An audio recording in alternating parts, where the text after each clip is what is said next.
In addition to working individually with clients, I also ran groups. In 2013, when there started to be a large influx of victims of human trafficking from Sinai, who had just been through the most horrific experiences in Sinai. They had been tortured very, very badly, and the women had been, raped terribly and really tortured very, very, very badly. And immediately for me, it was a very strong association with the Holocaust, with, just with things that Jewish people had been through. People were being killed in Sinai, just in a very ruthless way that I think is even more difficult to understand, because it's not like mass genocide or something where, people get riled up and it's terrible and it's awful and they go in and they kill a whole village or something. And it's very, very difficult to understand, but there's some kind of like crowd issue there where people, are maybe brainwashed or something, and, they get into this very violent mode. But what was happening in Sinai was about getting money out of the families of the individual they were torturing, and it was so personal, and it was so individual, and it was so much one-on-one, and people were being killed slowly and terribly, and that was just something that was incomprehensible to me, that one human being could look into the eyes of another human being and brand them with a hot iron and electrocute them and tear off their skin and just things that were absolutely incomprehensible. And slowly,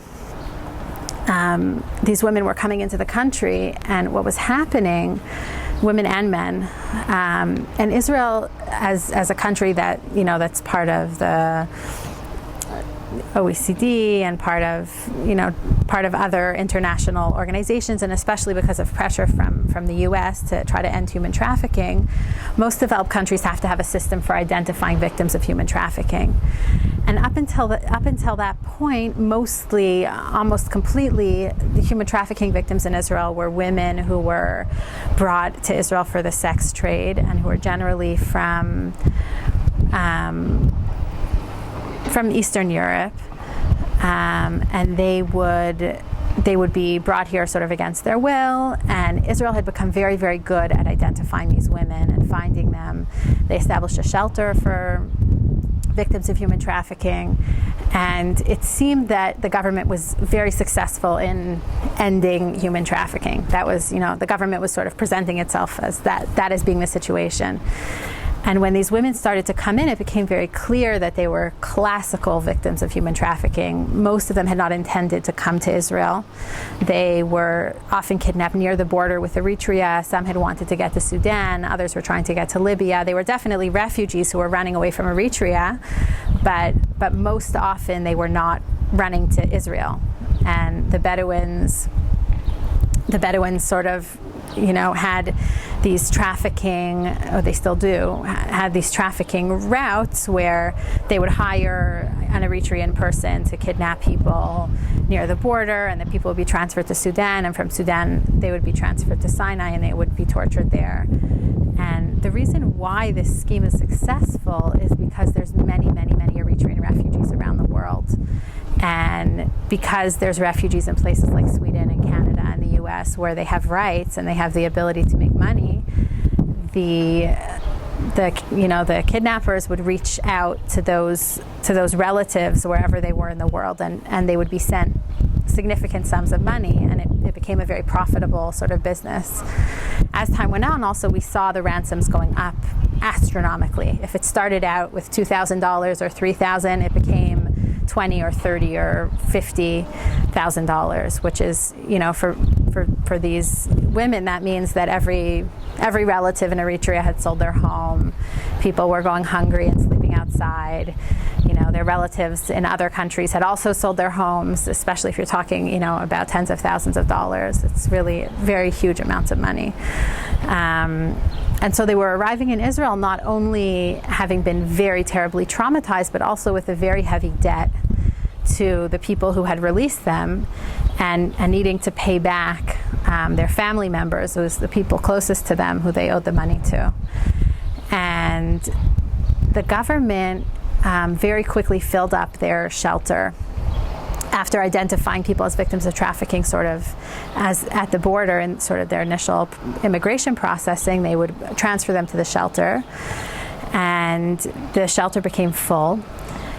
And they were leaving people in prison because of that, because they were obligated by international standards to provide victims of trafficking with a solution. So they couldn't release them to the street, but they didn't have any solution because the shelter was full. So they approached ASSAF at one point about one woman.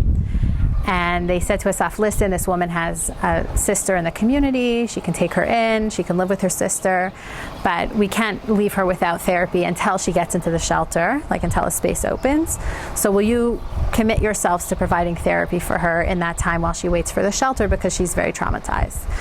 And it was a difficult decision because ASSAF doesn't usually work together with the government, but it seemed that this woman really needed the help, and everyone together, the staff together, decided that it would be the right thing to do, to commit ourselves to providing therapy for her.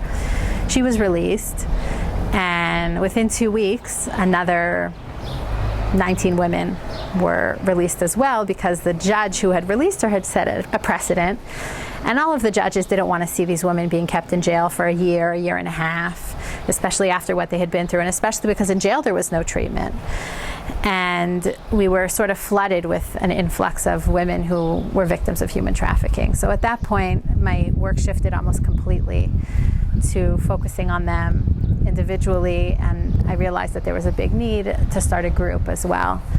So we had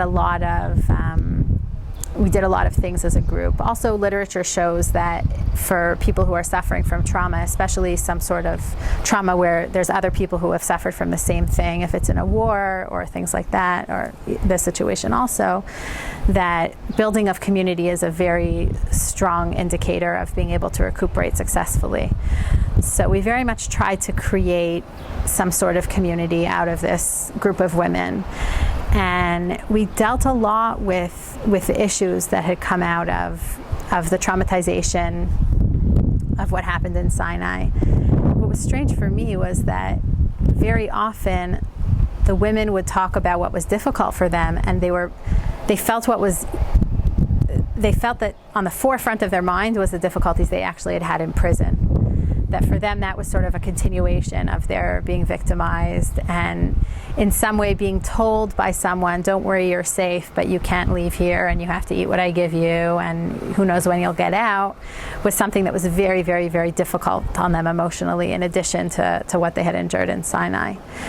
Eventually, we opened it up also to victims of trafficking who hadn't been recognized by the government, because we discovered that there were hundreds, if not thousands, of women and men like that who had been tortured and who hadn't been identified through the system, whether because they didn't meet the very specific, narrow international criteria for trafficking, or whether because they had come in before the government started really looking or interviewing people.